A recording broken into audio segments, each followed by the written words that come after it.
which does not include your introduction, so there might be just some new stuff to start. Okay. So Nathan, who's got to where is it going to stand? With the alcoholics on the left? As long as everyone's safe, right?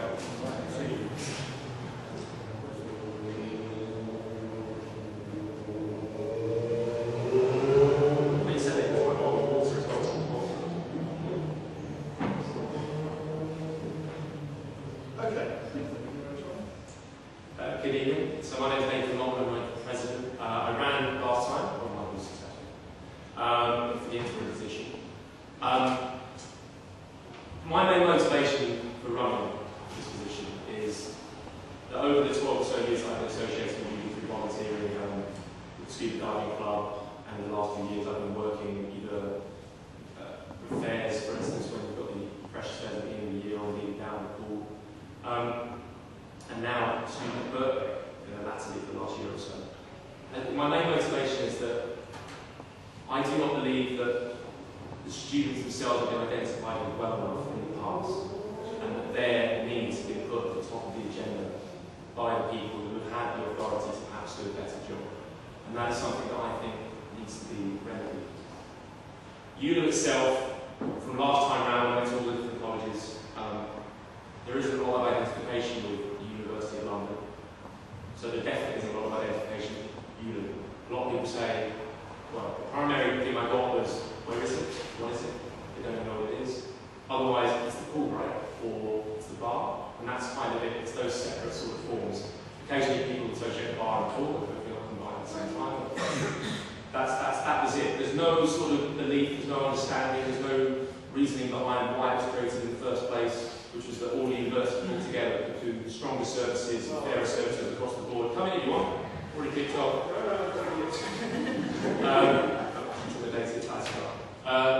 And that's the main thing. It's to pull that unity together. And to do that, I think you need to identify the students at hand, to find out what they really want, to not necessarily push what you want them to do, is to feed back and help them as much as possible. And it's to make sure that it's not just ULU-centric, it's not just about here. The geographical positioning, say, for Holloway or other colleges, is not going to be to detriment to them to receive the services. Of course, physical services like the pool, etc., can't really ship that around on wheels. But you can do things like have a training resource, whereas all of our sabbatical officers in any of our unions, when they get into power, that someone here straight away sends them a proactive email and say, we're here, here's a skeleton idea of what we've had from our predecessors, if you want to add to it, if you want some help, call us, not a problem. And that's the first point of call, and actually be proactive, it shouldn't be sought for. When I visit people at the veterinary college, they were just swamped. They were just swamped with everything they had to do, just trying to run their own college. And all they received from us, they felt, I'm not saying it's true, was that they were being asked to come out to march, come out to march. And for them, they couldn't even mobilise themselves because they've got 18 files from 1800 and no sort of handover.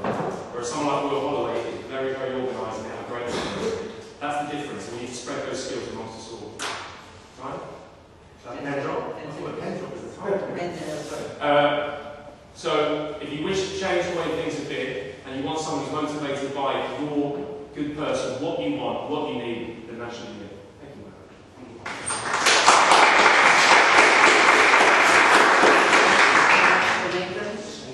We hope you all managed to hear that. The next person to speak is Thomas, I believe, and he's got 3 minutes, so please listen to Thomas and keep some ideas and questions in your mind. Go. Hello, I'm Thomas Callaghan, and I'm studying in my second year at Birkbeck University of London. This is my first year doing anything like election-wise. I've noticed with ULU that it's quite dead and not many students know about it. I went to LSE and to Queen Mary, and they had absolutely no idea what ULU was and how to get to it. I was speaking to the president at the Labour Party at Queen Mary, and he was astonished that nobody knew where this was. So it was obviously a concern of mine that nobody knew where this was. So my main aim is to get the societies and to get the actual university itself, the union itself, actually promoted within the universities, a bit like what Nathan was saying. So it is basically what the problem is. This place is not being advertised correctly. is basically to get this place advertised, to get the support networks on board, to get people involved with ULU, not just sitting there saying, oh, well, I don't know where the union is, I don't know where the union is. Well, let's promote the union, let people know where it is. Because people just tend to just sit back and relax and just think, oh yeah, we'll just let it go, but it's not the case. I work for victim support, I also work for a centre for homeless charity, and it's about getting involved, it's about changing things. The people need to know how to change things in order to get change done. And they don't, and people just sit back and let it happen. And it's consistent. I mean, we have societies here that are specific, which I'm not demonising gays, because I'm gay myself, but we have them specifically for gay people, but there's nothing for Indian people or Muslim people, people from different communities, to come here and get involved with nights that have been organised for them. I mean, I was speaking to people from the LSE who were saying that they wanted a night that was that paid specifically Punjabi music, and to have something like that for them, to be more diverse and to have more involvement for them, for it to be more exclusive. Thank you very much. For it to be more exclusive for them, and it's just a disgrace that there's not enough being done. And also, that's what I'm aiming to change. So that's the end. Thanks.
Here's maybe where I differ from my opponents. I absolutely don't think that the way that we make ULU better is by saying what problems are over and over again. It is by campaigning and fighting on issues that are relevant to students' lives. I believe in free education. I think free education should be funded by taxation of rich and big business. I don't think that's an academic issue. I stand for a society that's based on human need rather than private profit. That is not an academic issue. It is not an academic issue that we are living in squalor and paying for the nose in rent. And if we want to fight back, if we want to make ULU relevant, we effectively have to fight as a student body in a collective, democratic way. Now, one of the big ways that I've been very involved in doing this is by completely rewriting all the ways that ULU is run. We've rewritten the constitution, the regulations, some of that's still going through. But essentially, bits of the reason why the elections are as big as they are this year is in part because of the work that myself and Danny have done on that.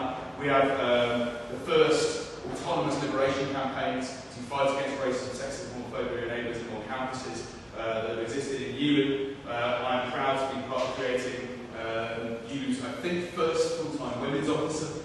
And we have created general meetings of referendums that we can get involved in. You know, some people say that unions should be apolitical. No, I'd love it if unions could be apolitical. I'd love it if the realities of life were not poverty, immiseration, racism and sexism and oppression. because those are the realities that students face every day on campuses. And if we don't fight them, then there's no such thing as neutrality, because you're back here. Thank you.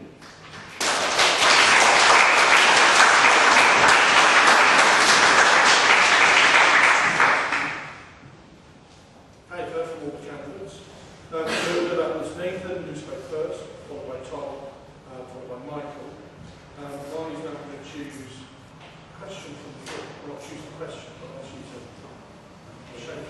Just put your hand up and I'll finish right by what you're wearing. It's not this, it being disingenuous to anybody, but that's the easiest way. I believe Thais will have the first question. Would you like to address the floor? Yeah, what do you, for the three of them, what do you think about banning publications that objectify and exploit women? Can you get all the candidates to the front? We'll ask Tara to say the question again. Did you all hear that? No, I don't think that. Can you say the question again? You can ask it again. Okay. What do you think about banning publications from ULU and ULU colleges that objectify and exploit women, such as The Sun, such as Heat, such as Lads magazines, basically? Take a deep breath. Should we start Another question, and then you ready?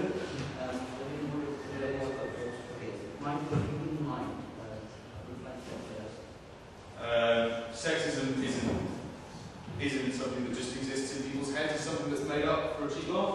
Sexism is real, and it means that people get hurt and die, and it makes people's lives worse.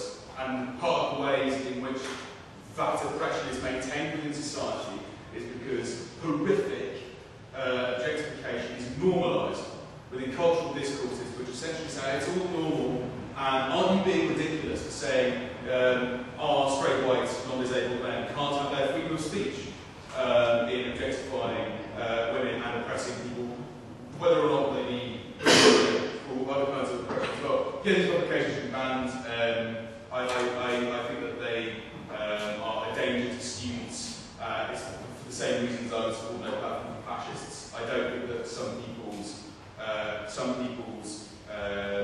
wanting a cheap laugh or wanting a form of entertainment or feeling like Nick Griffin's freedom of speech, etc., should ever come higher than our members' safety and our members' right to be free from sexism, bullying, racism, homophobia, transphobia, or ableism. So yeah, my answer is yes. Thank you for that.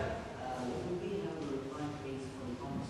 I believe in free press, and I believe that people should be able to do what they want. And if it means that it's a decision that somebody wants to take off their clothes and have their photograph taken, then it's their decision.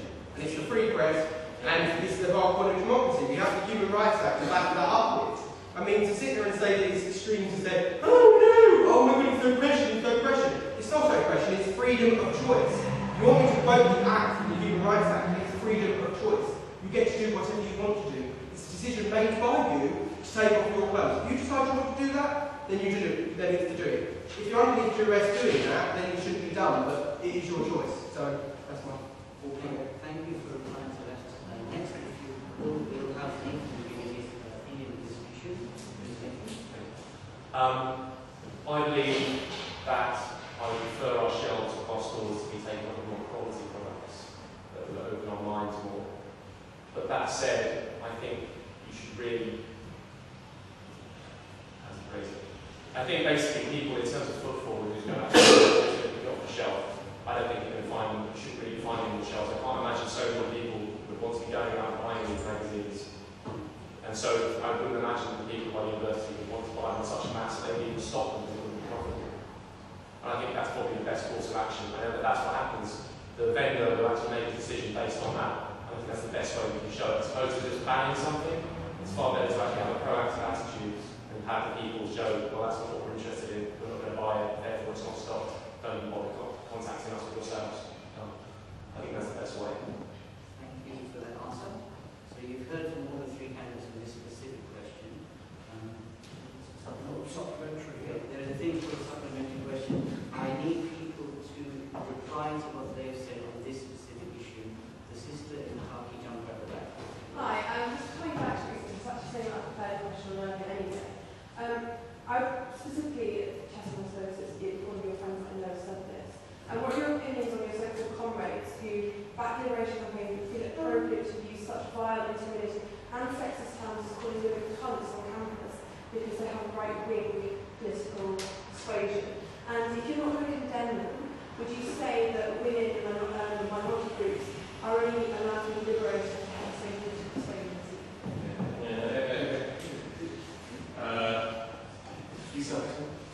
Is that just a me? I think.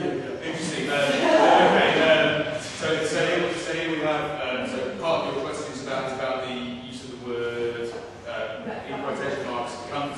That is a word which is clearly, like, under some circumstances, has sexist undertones, and it's a matter that I've been debating between feminists. Personally, I would never use that word to describe a woman, and I don't think that would necessarily be the way that I would go about debating anyone personally, confronting anyone personally. No, liberation should be for everyone. It shouldn't matter that you are a Tory. I think liberation should work for everyone. But would you condemn that? Would you condemn the use of that term or cancel around you? I don't think it's the way that people should go about debating. Let's let some of the other members answer this question. Oh yeah, feel free to join in if you want. Would you condemn? Personally, I wouldn't condemn it because I believe in freedom of speech. So if you want to, I know it's a horrible word to say, and I wouldn't personally say it, but if somebody wants to say it, people get angry and they say stupid things and they don't think about what they're saying, and to condemn them for doing something that's a mistake and they've got a little bit frustrated with something, that's absolute stupidity. It's fascism, near enough. You can't do this, you can't do that. It's stupidity. It's freedom of choice, freedom of speech. If you want to do it, do it. Last piece on this issue, to get something from me.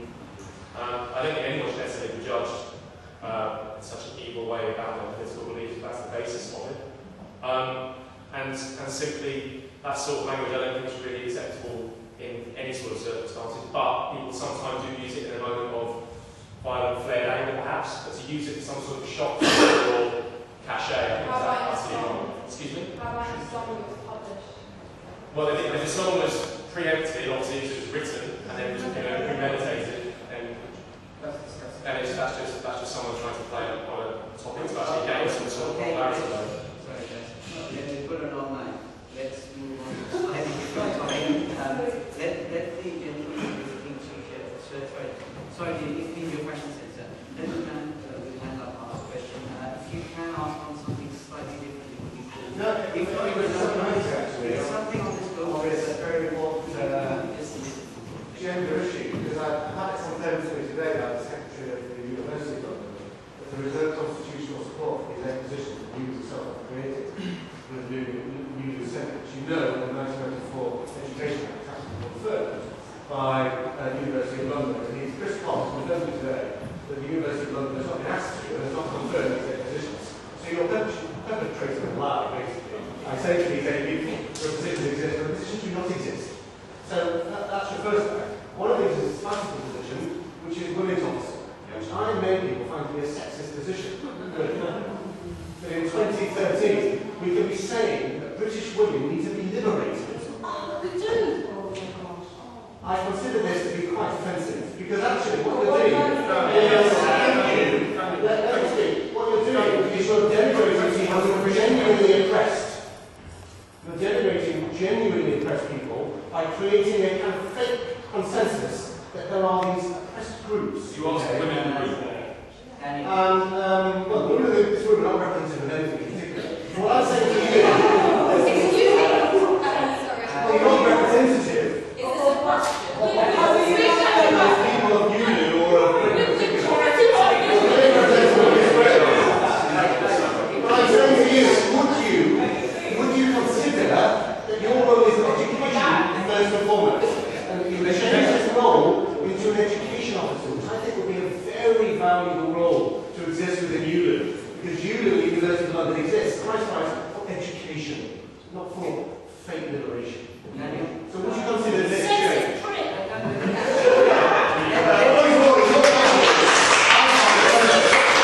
Okay, firstly, you're objectifying men by referring to me as women. This woman is the first in this room to use an offensive term as a form of abuse. Everyone is a winner. As I'm speaking, everyone's my boss told me to share this. I'm called a prick, and I want that to help me.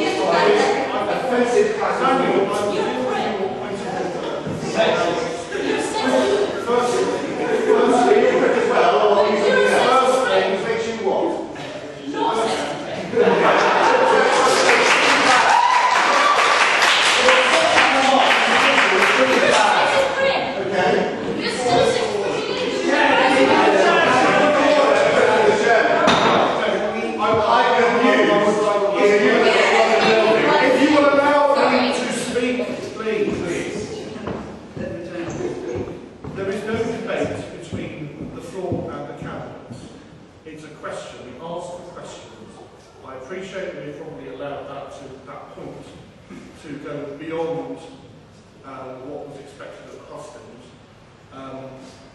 We need to have decorum in this room. We need to have mutual respect amongst the people. I'm not going to ask for any retractions of any statements at this stage, but I would say that your conduct, Danny, has been not in keeping with what I said at the candidates meeting earlier on, what I've asked the candidates to do. And similarly, I just want to say, when you ask for a supplementary question or a question, please do not extend it out with setting a scene and building up a case essentially against one of the candidates or all of the candidates or people in this room. You have your opinions, others have got others. The candidates are people who are standing for election, not myself. But guys, we'll go to the bar afterwards, chill out, informally discuss this. No. For now, just I want one last question on a slightly different topic. I think we should move on. If there's one more supplementary or something, I would like that. let you just answer that on specific. You've given a narrative on the women's officer being a quote-unquote sexist position. I couldn't disagree with you more viscerally if I shouted at the top of my voice, which I'm not going to do. And I will let women comrades in the room laugh you out. On the election stuff, you alluded to this creating a lie stuff. No, so just to be clear, the Constitution hasn't yet been changed, so you're right to say that Chris Colvin is the University Secretary. You've been exchanging lengthy emails with a number of days. You're right to say that it hasn't yet gone to the university. It will later return. It hasn't also actually gone past our own Steel case. It's just been approved by the democratic process in the Senate. The elections, we didn't actually need to change the Constitution to run the elections in a different way. So all we've done is to take what were the 4 freestanding student trustees and simply assign them portfolios in the roles. So that executive officers and trustees now have a portfolio. So rather than a block of 4, as it were, you have 4 individual positions. So that's where those 4 are coming from. The other thing that's going on is the women's officer is being introduced. Again, doesn't necessarily require a change in the Constitution, change in the regulations. The regulations were changed by an overwhelming majority of the Senate, and they were approved by the trustee board as well. So all of the minutes and all of the things regarding the way this election is being run have gone through both the trustee board and the Senate, and only pertain to regulations, not the Constitution. So everything's going as well. There's Nathan. Myself or Tom, you want me to go further? What in terms of Just on this the position of the created? Well, I think it's great that he's managed to do that. That's something that was on his actual manifesto. And I'd be interested to know where the finances come from. I don't mean that underhanded, mate. I'm just interested to know if it's great you managed to get it. But if you're asking me generally, I would prefer to have a body of people working together with the prime objective of doing as much as they can for all students, without necessarily highly specific roles, so people can work, within that organically. But that's an ideal, and obviously sometimes you need to think positions to actually motivate people and push them through, which may be more efficient. So Thanks. that kind of idea. And lastly, before we go on to the next supplementary question, Thomas, would you like to? I agree with both of them. I think it's really easy to sit there and say that women basically are beneath men. That's what you're basically trying to say. You're basically trying to say that women are beneath men. Say the opposite. How are you saying the opposite? Say that you should have an education officer who represents men and women. We do as the president, but the education system is model. Okay, thank you. Is there any other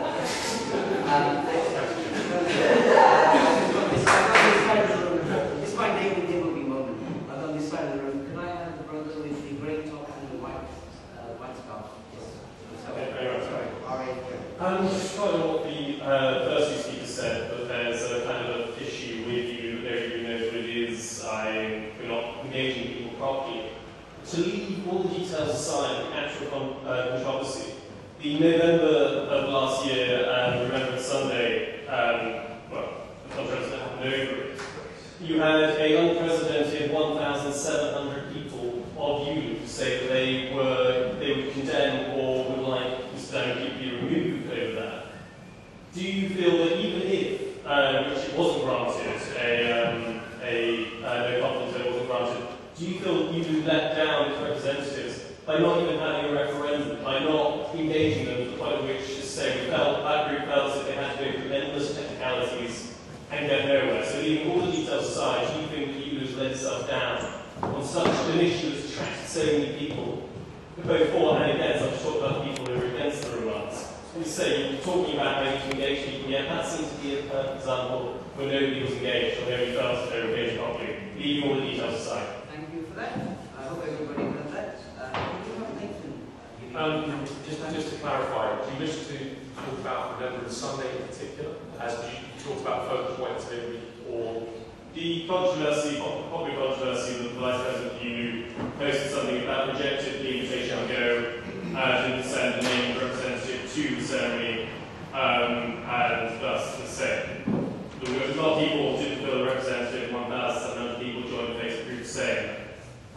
So personally, I believe that we should have been represented there. There's 100,000 plus students within the university. Whatever our beliefs, political and otherwise, I don't wish someone to compromise that, but I think you can do something, be that layering, you can then post that, or even right, I lay this, and these are the reasons I lay it for, as opposed to, this is why I'm not going to act. Because I think that did upset a lot of people. I think, it's not just the fallen soldiers. There was women, there was nurses, there was, you just hear about families and fallen, down by Hyde Park, a monument to those. And it's still deeply felt, and it's about the fallen. It's, people who died in World War II as well from the bombings. It's not, for me, personally, the way I see it, it's not just about the soldiers that were sent there. And even if I was basing it on that, a lot of those men were forced into that. They came from the lower classes. They didn't have any choice, and they had to go over the top despite the fact they were shell shots and all mustard gas and what have you. So, there was a lot wrong with that. So the best we can do now is do what we can to honour that. Now, as for the glorification of war, absolutely do not, in any way, shape or form, have any sort of support of the glorification of war. If you're talking about the fallen and what they've done for us, they should be remembered. And a person's personal politics should not be put to one side, because that would be a palace, but they should actually say, I'm doing this because, and the position they hold dictates what they should represent. Excuse me? When you have a referendum, you feel that by not engaging people at if you want me to be quite honest, I think the fact that what happened with the previous president, and that he had to leave, and then Michael had to be an interim president, and Daniel, the interim part of that, he was interim too many times to use excuse me, sorry, hold on a second. The fact that there was so much before going on and nonsense, and the fact that we're still trying to sort out all of the stuff that's going on in colleges, looking at deciding to have a referendum at that point, I think would have put us even in a weaker position in terms of actually where we're going with our future. I see what you're saying, absolutely, but we have an election now, and I think it's time to make the difference now and move forward. So, okay? Thank you. Next. Sorry, no problem. My next door neighbour's little son, who I've known forever, just came back from Afghanistan, and he was in the bottom of the Welsh Regiment. So it's interesting what you're saying about that. Thank you for the question. Does Thomas want to add something to this? Or we want to leave it for the next thing? Sorry, okay, so two things. The first question is what do you think about the moment of stuff? It's probably to account on that. I wrote down stickers. I'm supporting down the Vice President very openly. I think what Dan did was principled. I think he's right. I've probably done something very similar. What Dan did was to say, look, I disagree with this personally.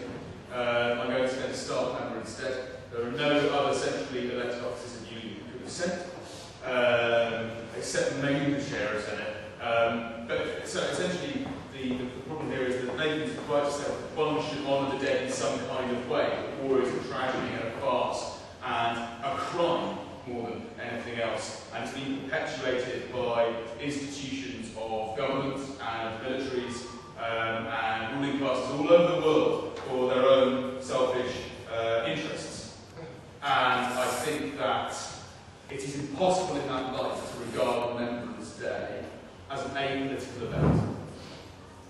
impossible to see a pageant of the military and of the senior politicians, many of whom are still sending people to die and are still killing civilians all over the world, sitting outside and essentially saying that it's simple an ableist event. I think that's wrong. I think that both statements, going to a remembrance event and not going to a remembrance event, are political judgments. There was no policy in place in the ULU which Dan had to act on.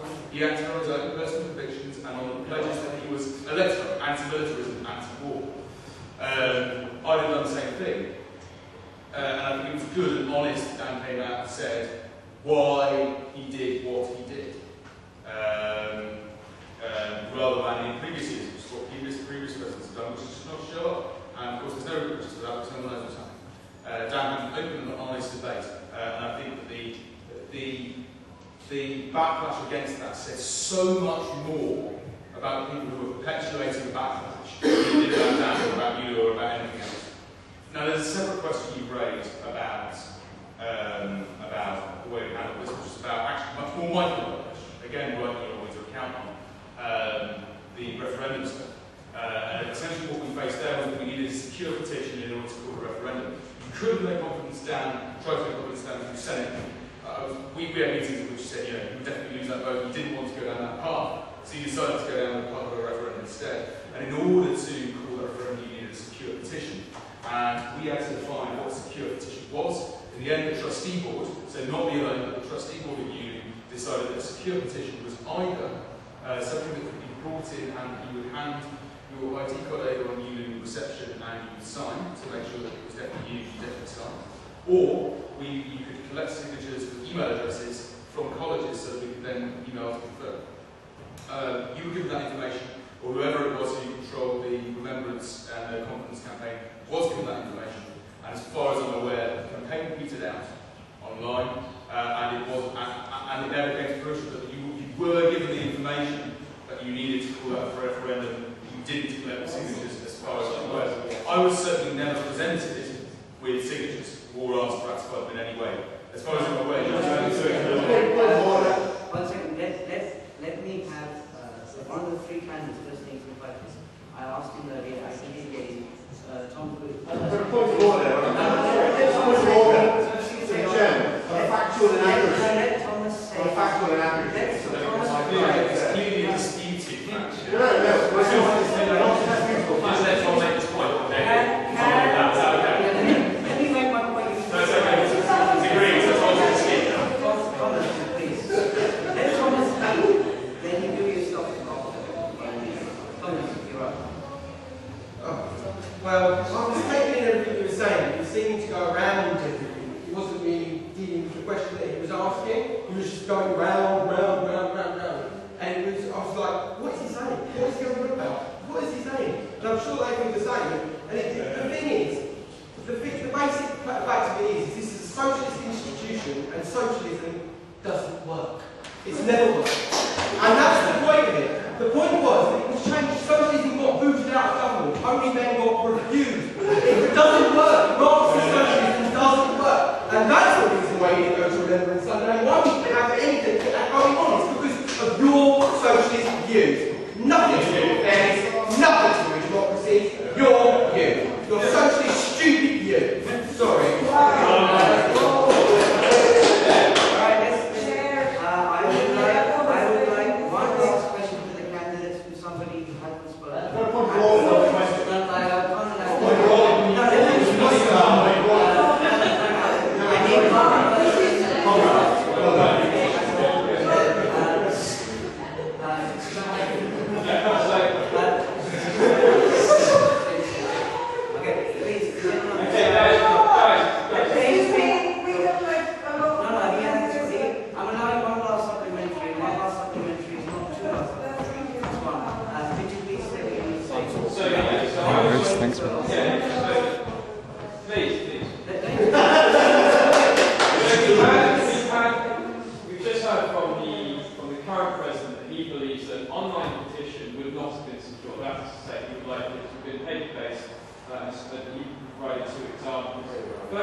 completely failed to achieve as president to arrange to have a secure petition. That's my first point. I want The second point was, even when we did collect signatures that said that they would not be accepted, we collected around 200 petitions because we said the objection was he said that they could have been coerced into voting. That's the first point.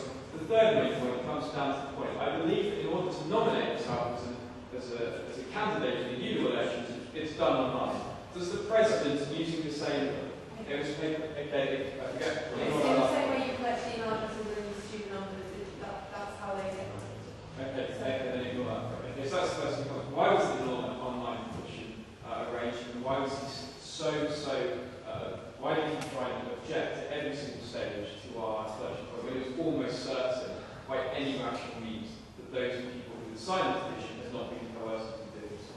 And that's addressed to you. Thank you. Did you want it to Michael first or all three candidates? Well, Michael first. Perhaps the candidates can address how they would have differently going forward and how they would Thank you. Thank you for ending on that positive note. So if it's perfect well, what would you do? Michael first, please. It's not very fair because it's not perfect well, is it? So an online secure petition would have been difficult to do for various reasons. It could have been facilitated. The truth is the quickest way to do it, and to get it out before Christmas, which is what you guys told me you wanted to do, would have been to do it on paper. There were two ways to make sure that that happened. One was to do emails that you could track and resend.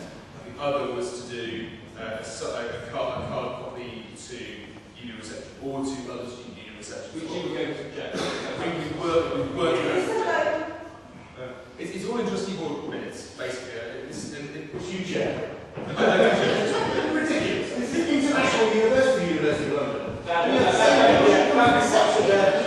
Next, I would like... He's got 2 points he wants us to answer, that's correct. How would you go forward? How would you guys, would you want to put in place and put it Okay, we're losing track. Tom starts talking. Tom's on. I really do agree we should have had an online position on this, because at the end of the day it matters to all of the University of London students, not just UCL, not just Birkbeck. We also have Queen Mary, we also have King's College, we also have LSE, and we also have a lot of other universities that need to be able to debate on this issue. They can't all come to ULU and sign a bit of paper. You need to make it accessible. I would make it accessible, I would make it online, and I would make it so that people knew that there was something going on for Remembrance Sunday, and that they could attend if they wanted, and they could also sign the petition. It's about fairness. That's what we're talking about here. We're not talking about some stupid idea of just going from narrow-minded points of view like they're doing. It doesn't work, and that's the reason why I'm saying it. Thank you. And lastly, before we finish on this particular subsection of the subsection, could you please all listen to Nathan? He's going to say what you need. So in order to actually... Thank you, sorry. That's what I was going to say. So what you did, you raised awareness of what you were the campaign. You brought people to your president for what you're sounding, it seemed like everything was rejected that you were offering. I see a very simple resolution to that. The fact that we used the voting system in October, November for everyone across the campus, that could have been reopened, and they could have used the same numbers, and they could have voted on the referendum using that, and that would have been done pretty simply. In terms of the advertising, that's another matter, but in terms of the actual mechanics, that's what could have done, and if that wasn't secure, then that was all of our elections, which should never have been done. So that's what would have been the best course of action, in my opinion. So going forward, you'd like to put in place perhaps new, right? But a new protocols which could be used in the future. I believe when you take on a position such as president, you're not just representing yourself, so you should be in attendance to such events. Okay, And I'm sure Mr. Chair agrees as well, you put in place a new protocol. Yeah. So that is the ideal position. It's a great thing. Thank you. Okay, you have... That was it. I answered the question. Michael, just last thing. So, just clarify, in terms of the mechanics, there will be no problem with holding a vote. The problem is how it's called. I'd ask people by petition or by consent. You're quite right to say that there were objectively bad things about the way that you does referendums, general meetings, and all those kinds of things, which are objectively bad in the way they're written down. That's why we've written the Constitution and regulation. The idea that there was this conspiracy to stop you from calling a referendum is just bizarre, and most students just won't buy it because it's obviously not true. And the other thing about all of this is that actually we're now leading women down into something which is really terribly boring and not relevant to anyone's lives, which is, were you or were you not barred by some conspiracy from signing a referendum petition, when actually what we need to be doing is figuring out what really affects students. Okay, let's concentrate on this thing. Right, please,